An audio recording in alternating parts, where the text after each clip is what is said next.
Русские неверующие. Ни в Христа, ни в Магомета, ни в Будду, ни во что. В Крыму еще будет бойня. Украина еще схлестнется с Россией. Красный петух войны войдет в их дом. Войдет. И будут гореть российские города, если не опомнятся.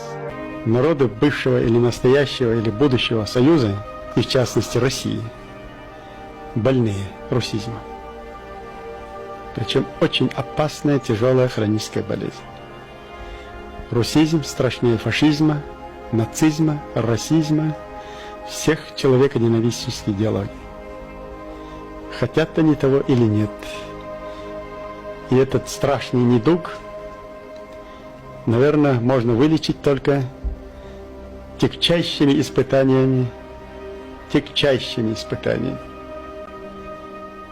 Единственный, наверное, народ на земле, вообще ни во что не верующий, бездуховный, безнравственный и отстал от уровня развития человечества, безнадежно и надолго. Это русские.